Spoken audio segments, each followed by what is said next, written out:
오늘은 주기도문 네 번째 시간입니다. 우리가 첫 주에는 하늘에 계신 우리 아버지, 누구의 아버지요? 아저씨로 만나시면 안 되고 다른 사람의 아버지가 아니라 바로 우리의 아버지를 고백하는 그 기도문, 하늘에 계신 우리 아버지요. 두 번째가 이름이 거룩히 여김을 받으시오며, 아버지의 이름을 거룩하게 하시며, 그 아버지의 이름, 하나님의 이름에 대해서, 그 속성에 대해서 여러분들에게 말씀을 드렸습니다. 그리고 지난주에는 아버지의 나라가 오게 하시며, 하나님의 뜻이, 하나님의 나라에 대한 개념에 대해서 말씀을 드렸습니다. 주님이 하늘에 계신 우리 아버지, 아버지의 이름을 거룩하게 하시며 아버지의 나라가 오게 하시며 라고 간구하고 기도해라 라고 말씀하셨고, 네 번째, 아버지의 뜻이 하늘에서와 같이 땅에서도 이루어지게 하소서. 아버지의 뜻이 하늘에서와 같이 땅에서도 이루어지게 하소서. 즉 하나님의 뜻이 땅에서 하늘에서 이룬 것 같이 이 땅에서도 하나님의 뜻이 이루어지길 원하나이다. 그렇게 기도하라 라고 말씀해 주셨고, 그렇게 주님이 명하십니다. 그렇다면 오늘 이 말씀을 여러분들과 함께 나눌 때에 하나님의 뜻이 이루어지이다 라는 기도의 말씀의 제목인데요. 자, 하나님의 뜻이 이루어지길 원하나이다. 하늘에서와 같이 이 땅에서도 하나님의 뜻이 이루어지길 원합니다. 자, 그러면 그 전제가 있다면, 하늘에서 하나님의 뜻이 이루어졌는데 이 땅에는 하나님의 뜻이 이루어졌다는 얘기, 안 이루어졌다는 얘기? 그겁니다. 예, 그거죠. 이 전제를 우리가 아셔야죠. 분명히 하나님의 뜻이 있었고 하나님의 뜻 가운데 이 땅이 창조되고 하나님의 뜻이 이루어져야 될 텐데, 주님이 지금 제자들 공동체에게 야, 하늘에서와 같이 땅에서도 하나님의 뜻이 이루어지길 위해 기도해 라고 말씀하셨다면, 분명히 하나님의 뜻이 이 땅 가운데 이루어지지 않고 있다라는 전제가 깔려 있다라는 것이지요. 이 부분을 먼저 설명해 드리고 말씀을 계속 이어가 보도록 하겠습니다. 하나님의 뜻이 뭔가 이루어지지 않는 상태, 지금 이 땅의 모습이 여러분 하나님의 뜻대로 살아가고 있는 것 같습니까? 그냥 객관적으로 여러분들이 보실 때 지금 이 시대가 하나님의 뜻대로 살아가고 있는 것처럼 보이시냐고요? 아무도 동의하지 않을 것입니다. 네. 왜?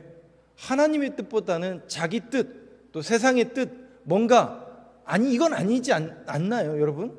뭔가 환경적으로도 문제가 있고, 정치적으로도 뭔가 삐그덕거리고, 또 세상적으로도 뭔가 계속 종말의 징조를 보이지, 뭔가 하나님의 뜻, 하나님의 나라가 이루어지는 그런 기미가 보여지지 않는다는 거죠. 제가 언젠가도 그 질문에 대해서 여러분들에게 말씀드린 것처럼, 정말 한국의 이런 십자가의 물결, 밤에 십자가 한번 여러분 세보세요. 도심에 정말 이 십자가의 물결이 이렇게 이루는 하나님의 나라가 정말 이루어진 것 같은 이 시대이지만, 정말 이 땅과 이 시대 속에서 우리나라가 하나님의 뜻이 이루어지고 있는가? 라고 질문한다면 대부분 많은 사람들이 그렇지 않다라는 의견에 동의하실 겁니다. 뭔가 문제가 있다라는 것이죠. 그러면 왜 문제가 있는가? 성경적인 의미에서 이거를 해석해 드리면, 여러분, 하나님이 태초에 천지를 창조하시고 에덴 동산을 만드셨어요. 그때까지는 하나님의 창조는, 하나님의 뜻은 이 땅에 이루어졌나요? 안 이루어졌나요? 하나님의 뜻과 하나님의 계시와 하나님의 명령으로 이 땅이 창조가 됐다고요. 하나님의 뜻대로 됐어요. 근데 문제는 누가 문제예요? 아담이 문제입니다. 하와가 문제예요. 즉 아담과 하와가 에덴 동산에 있었지만 거기에 뱀의 유혹과 죄가 들어옴으로 인해서 하나님과 우리와의 관계가 끊어지기 시작합니다. 자, 하나님과 아담과 하와의 관계가 끊어지고 나서부터 무슨 문제가 생기냐? 실질적으로 에덴 동산에서 쫓겨나면서부터 무슨 문제가 생겨요? 우리의 인간이라는 이 인간의 실존적인 문제에 결핍이 생긴 거죠. 왜? 에덴 동산에 있을 때는 먹을 게 있었어요. 에덴 동산에서는 일하지 않았어요. 에덴 동산에서는 하나님과 늘 동행했어요. 그런데 죄로 인해서 하나님과 우리의 관계가 단절되고 나서부터 우리 인간에게 사망이 들어오고 결핍이 들어오고 질병이 들어오고 모든 문제의 근원이 거기에서부터 계속 시작됐다고요. 그러면서부터 자연스럽게 오고 오는 모든 후손들에게 죄가 유전이 되고 죄가 더욱더 장성하고 자라다 보니까 가인이 아벨을 죽이고 가인의 후손들은 계속해서 힘의 세력으로 사람들을 죽이고 협박하여 자기의 권세와 돈을 누려가려고 하는 그런 세상으로 변해버렸다고. 그러다 보니까 지금 우리는 완전히 하나님의 뜻과는 상관없이 비틀려버리고 뒤틀려버린 그런 시대를 맞이하며 살아가고 있다는 것이죠. 정확하게 이 개념을 예수님은 누가복음 15장에서 그 탕자의 비유를 통해서 보여주는 겁니다. 여러분, 탕자의 아들이 아니죠. 탕자는 둘째 아들이었죠. 그 둘째 아들의 결핍이, 그 둘째 아들의 문제는 어디에서부터 벌어지나요? 아버지의 집으로부터 떨어져 나왔을 때부터 문제가 생긴 거예요. 떨어져 나왔을 때는 그 아버지로부터 받은 유산이 많기 때문에 죽지 않을 줄 알았죠. 마치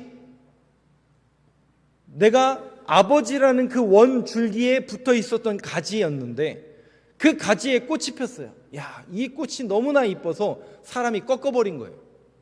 그러면 원 줄기에서 꺾였지만 그 가지에 붙어 있는 꽃이 아직은 살아있나요? 잠시 후면 죽나요? 아직은 살아있죠. 그러나 그 꽃을 죽은 꽃이라고 합니까? 계속 살아갈 꽃이라고 이야기합니까? 앞으로 죽을 꽃이라고 얘기하죠. 마찬가지예요.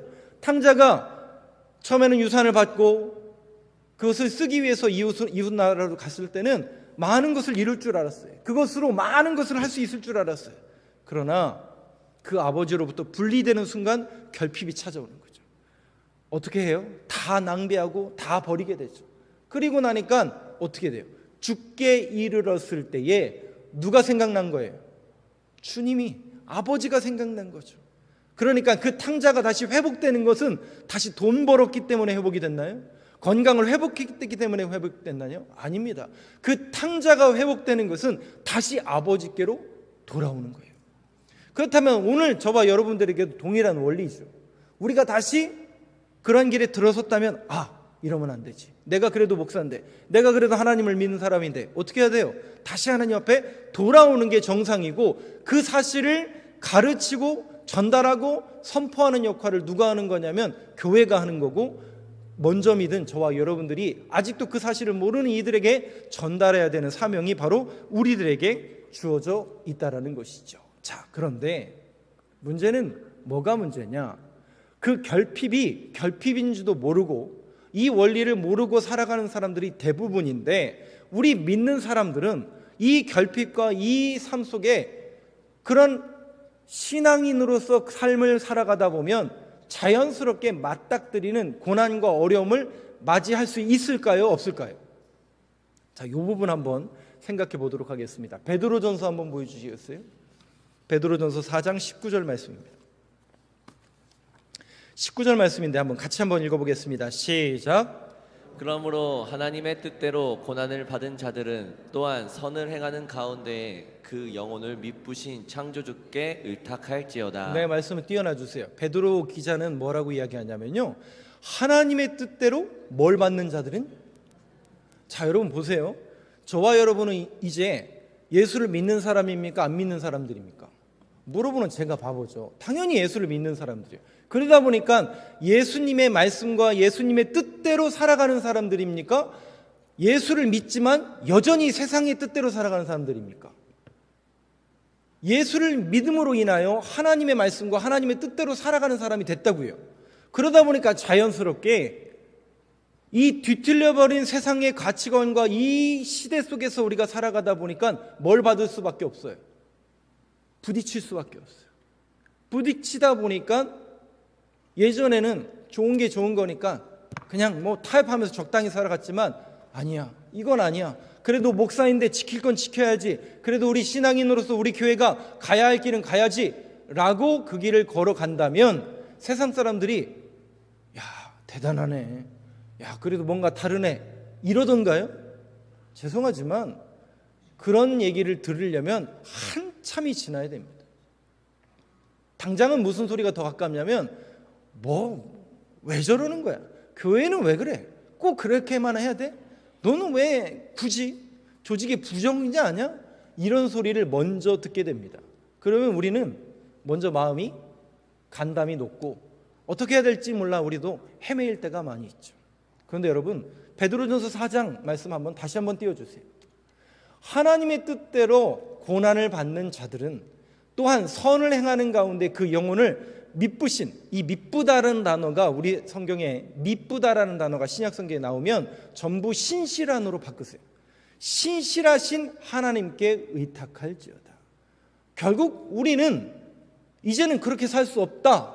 하나님의 말씀대로 살아야 된다. 예수님의 명령대로 살아야 된다라는 그 믿음의 고백을 가지고 신실하신 하나님을 의지할지어다, 요 말씀입니다.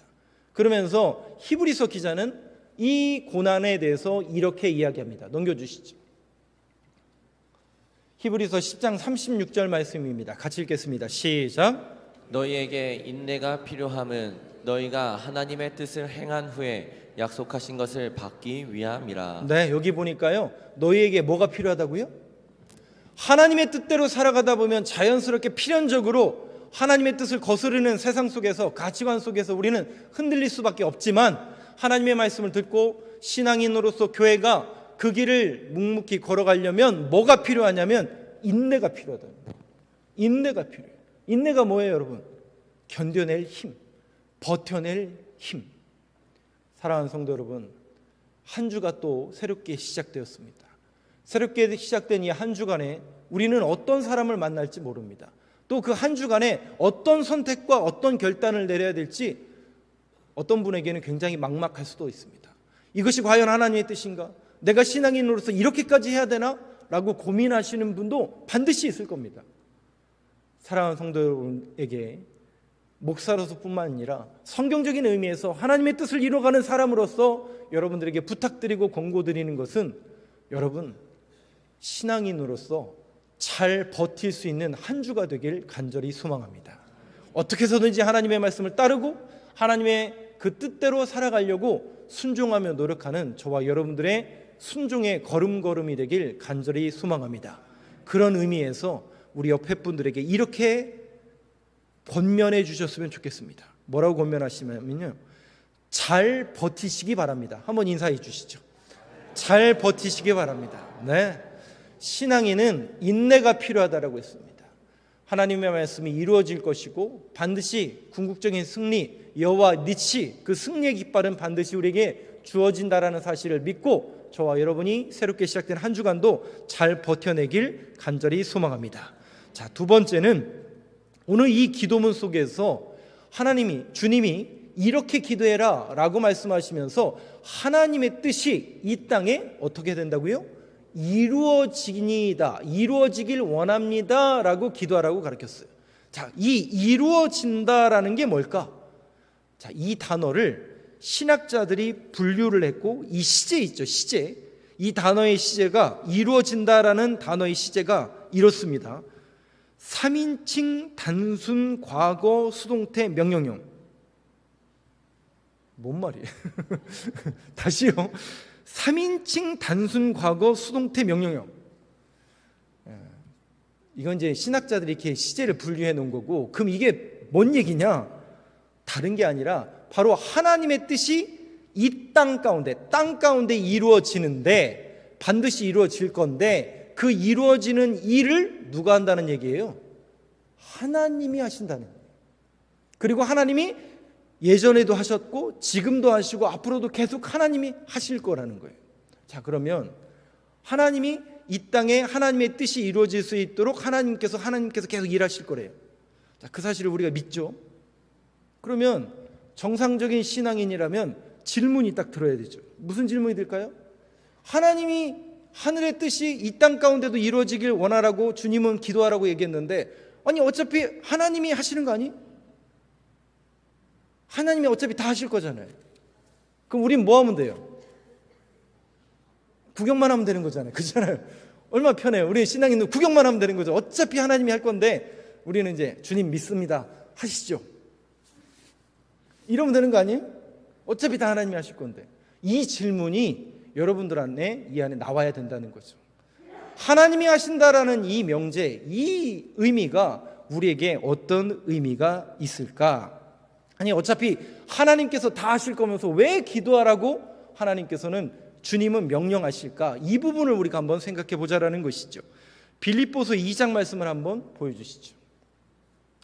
13절 말씀인데요. 한번 같이 읽겠습니다. 시작. 너희 안에서 행하시는 이는 하나님이시니 자기의 기쁘신 뜻을 위하여 너희에게 소원을 두고 행하게 하시나니. 네, 이 말씀 한번 띄워놔 주세요. 자, 여러분 저 말씀을 한번, 저 뒤에 계신 분들은 잘 안 보일 수도 있는데 저 문장을 한번 잘 곰곰이 여러분들이 한번 읽어보세요. 너희 안에서 행하시는 이는 하나님이시니 자기의 기쁘신 뜻을 위하여 너희에게 소원을 두고 행하게 하시나니. 참 어렵네요. 오늘은 3인칭 단순 명령형 이런 얘기를 하지 않나. 빌립보서 2장 13절에 있는 저 말씀이 좋은 말씀인 것 같은데 저게 무슨 뜻인지 확 와닿지가 않는다는 데 문제겠죠. 자, 이 말씀을 쉬운 성경에서는 어떻게 번역하냐면 똑같은 이 말씀을 하나님께서는 여러분 안에서 하나님이 기뻐하시는 일을 할 수 있도록 돕고 계십니다. 다시요. 하나님께서는 여러분들 안에서 하나님이 기뻐하시는 일, 하나님이 기뻐하시는 일이 뭐예요? 하나님의 뜻이죠. 그 하나님의 뜻, 하나님이 기뻐하시는 일을 할 수 있도록 여러분들 안에서 돕고 계십니다.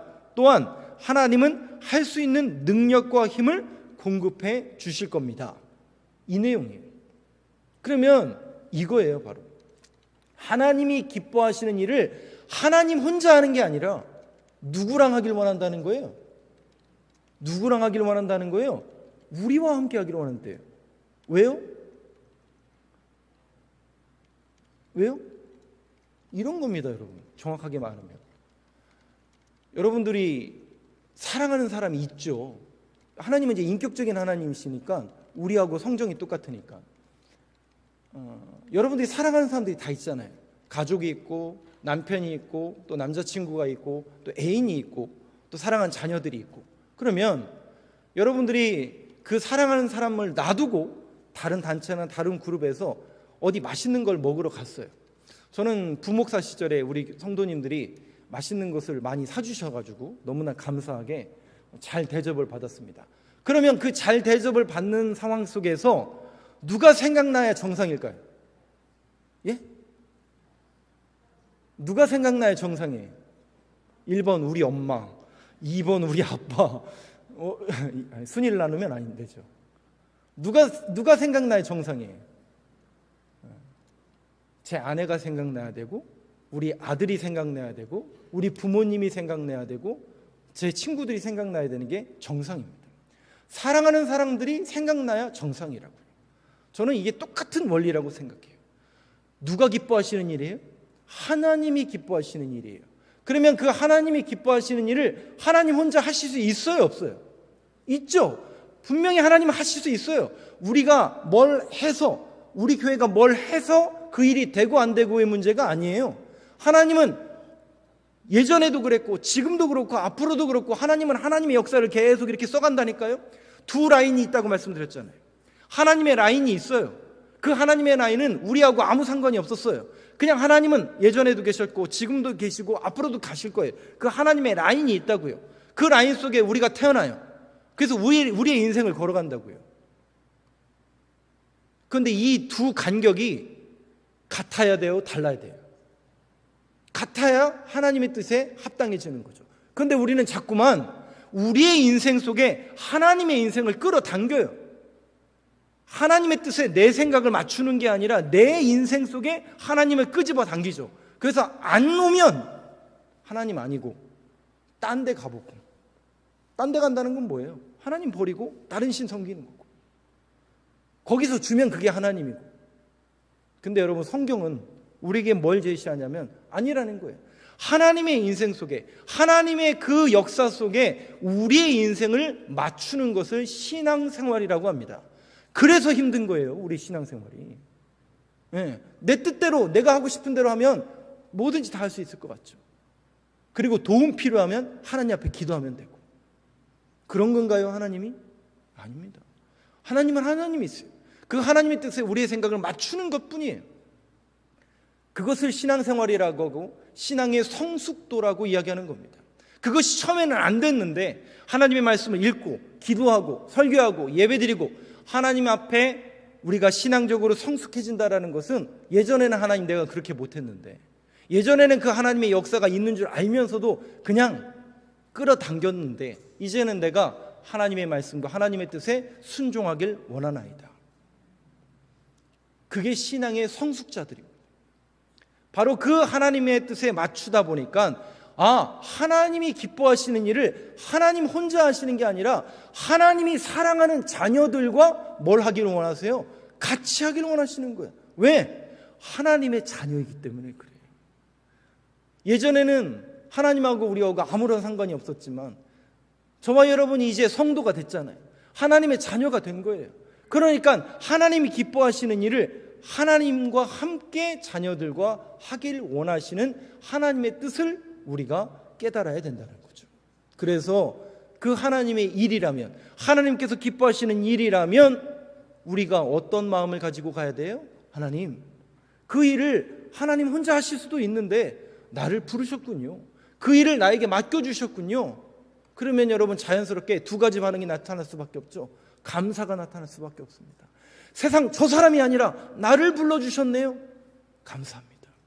그리고 그 일을 감당할 수 있도록 아까 빌립보서에서도 힘을 공급해 주신다고 했으니 믿는 자 안에서 능치 못할 일이 없다고 말씀하신 것처럼 하나님이 기뻐하시는 그 일을 감당할 수 있도록 우리 교회가 또 우리들의 인생이 그 일을 감당할 수 있도록 힘과 능력과 은혜를 더하여 주옵소서. 이렇게 간구하고 기도하는 저와 여러분들의 모습이 되길 간절히 소망합니다. 엘리야서에 보면요, 엘리야서가 이제 엘리야의 이야기에 보면 열왕기에 보면 3년 반 동안 그 땅에 기근이 내려요. 왜? 아합 왕으로 인해서 북이스라엘이 영적으로 어두워졌거든요. 영적으로 어두운 상태를 기근으로 설명하고 있어요. 그때 하나님이 엘리야에게 명령하십니다. 무슨 명령하시는 줄 아세요? 네가 기도해라. 네가 기도하면 이 땅에 내가 비를 내리리라. 예레미야서에서도 같은 사건이 등장을 합니다. 예레미야서에서도 주님이 명령하십니다. 너는 내게 부르짖으라. 너는 내게 부르짖으라. 내가 내게 응답하겠고 내가 알지 못하는 크고 은밀한 일을 내게 보이시리라. 하나님이 기뻐하시는 그 하나님의 일을 감당하기 위해서 하나님의 자녀를 부르시고 즐거움에 동참하는 이들에게 하나님께서 요구하시는 건 뭐냐면 기도하라는 거예요. 누구를 위해서요? 하나님의 일을 위해서. 하나님의 나라와 하나님의 뜻이 이 땅에 이루어지길 위해서 즐거운 마음으로 동참하고 기도하라는 것을 주님은 저희들에게 간구하고 그렇게 기도할 것을 요구하고 계시다라는 것이죠. 그러다 보면 이 사실이 믿어지고 이 사실이 깨달아지다 보면 자연스럽게 우리의 기도가 바뀔까요? 안 바뀔까요? 예전에는 나만을 위해서 기도했어요. 내가 잘 되고 일단 저 사람보다 내가 잘 돼야 돼. 저 교회보다 일단 우리 교회가 잘 돼야 돼. 왜? 내가 잘 돼야 모든 일을 다 할 수 있을 거라고만 생각했어요.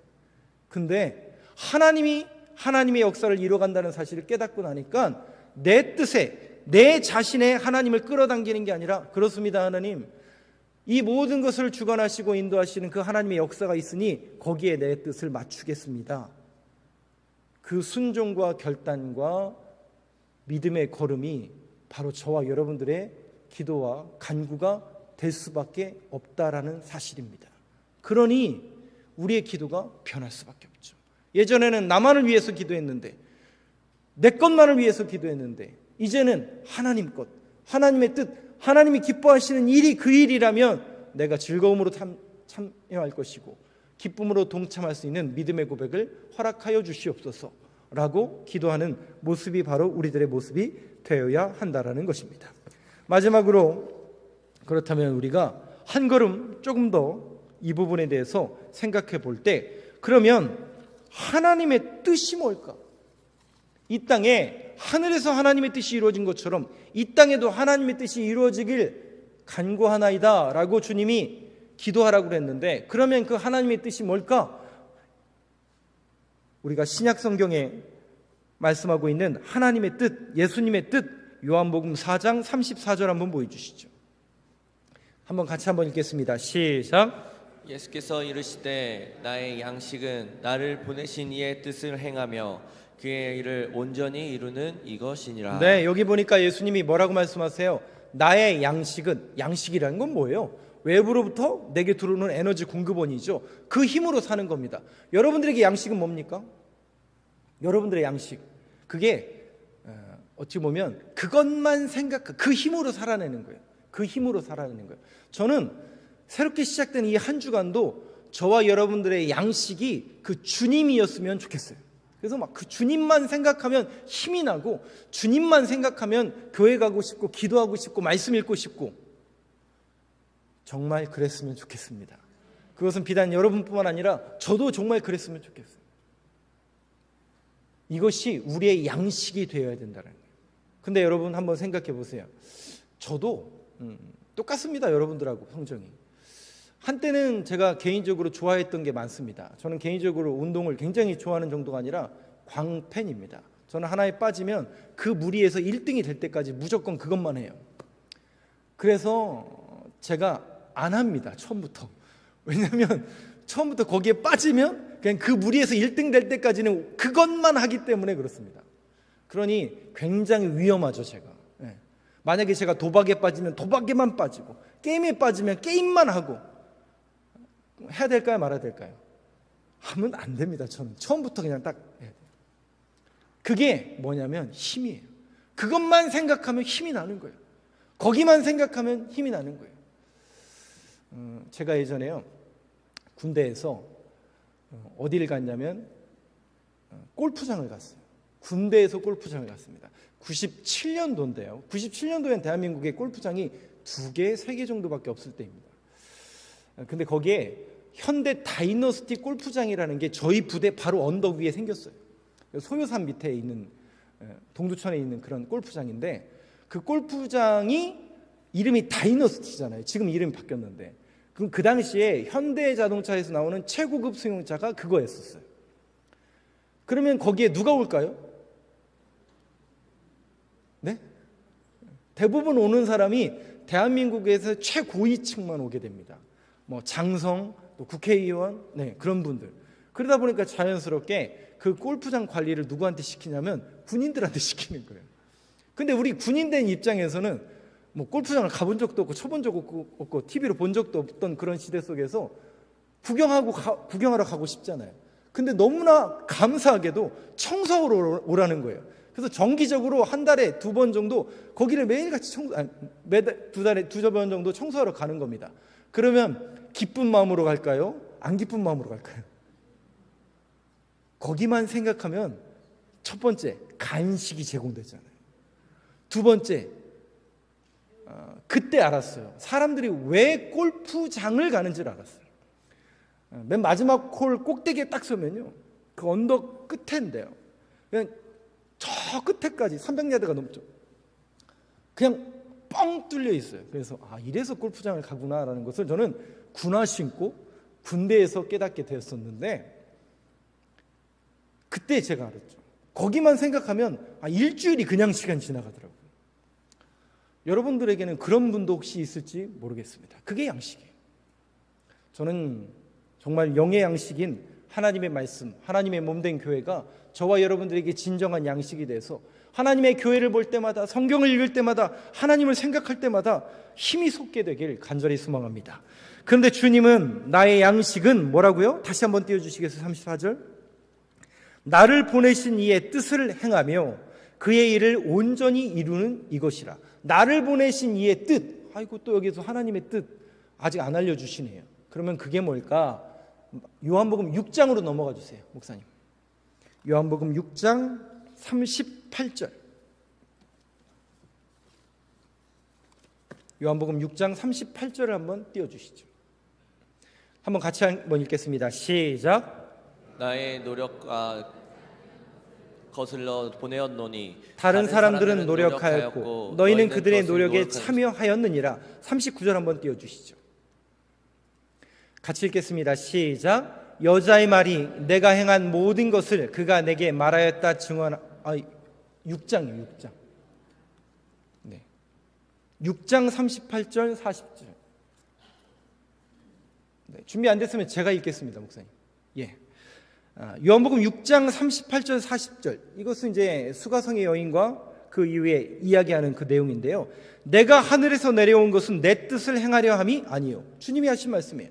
내가 하늘에서 내려온 것은 내 뜻을 행하려 함이 아니요 나를 보내신 이의 뜻을 행하려 함이니라. 39절에 나를 보내신 이의 뜻은 내게 주신 자 중에 내가 하나도 잃어버리지 아니하고 마지막 날에 다시 살리는 이것이니라. 40절 내 아버지의 뜻은 아들을 보고 믿는 자마다 영생을 얻는 이것이니.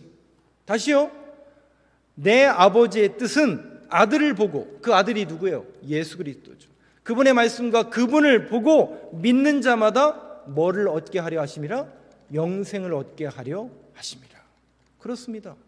저와 여러분들에게 구원의 길을 제시하시고 영생의 소망을 제시하시기 위해서 예수님이 이 땅에 오셨다라는 것이죠. 그 뜻을 이루기 위해서 우리에게 오셨다라는 것이죠. 그렇다면 그 뜻을 위하여 기도하라는 것은, 그 뜻이 이루어지길 위해서 기도하라는 것은 이미 우리는 그 뜻을 이루는 삶을 살기 시작했어요. 그리고 그런 선택을 했어요. 그러면 우리만 그 뜻을 이뤄갈 것이 아니라 아직도 이 사실을 모르는 이들에게 어떻게 하라는 얘기예요? 선포하고 전도하고 전달해야 되는 사명을 감당하라는 것입니다. 마지막으로 마태복음 28장 19절 20절 말씀 한번 같이 읽겠습니다. 시작. 그러므로 너희는 가서 모든 민족을 제자로 삼아 아버지와 아들과 성령의 이름으로 세례를 베풀고. 20절 띄워주시죠. 같이 읽겠습니다. 시작. 내가 너희에게 분부한 모든 것을 가르쳐 지키게 하라. 볼지어다 내가 세상 끝날까지 너희와 항상 함께 있으리라 하시니라. 아멘. 그렇습니다. 내가 세상 끝날까지 너희와 함께 할 것입니다. 그 사실을 우리가 믿기 때문에 오늘도 우리는 담대하게 나아갈 수 있습니다. 내 힘이 아니라 하나님이 우리와 함께 하실 것을 내가 믿기 때문에 새롭게 시작된 이 한 주간도 그 하나님의 뜻이 이루어지길, 내 삶 속에서 이루어지길, 내 삶의 행동을 보고 착한 행실을 보고, 그렇습니다. 하나님, 내 행동이, 내 태도가, 내 언행이, 내 모든 언행 심사가 하나님의 뜻을 이루는 사람으로 거듭나서 우리 주변에 아직도 주님을 알지 못하고 죽어져가는 그 영혼들을 살리는 그 사명 감당하는 우리 교회와 우리들의 모습이 될 수 있도록, 그 소망과 믿음의 고백을 이뤄낼 수 있도록 주님께서 우리와 함께 하시고 새롭게 시작된 한 주간의 삶 속에서도 그 순례의 걸음을 걸을 수 있도록 주님께서 동행하여 주시옵소서. 이 기도의 제목, 이 간구가 저와 여러분들의 고백이 되는 한 주가 되길 간절히 소망합니다. 기도하겠습니다.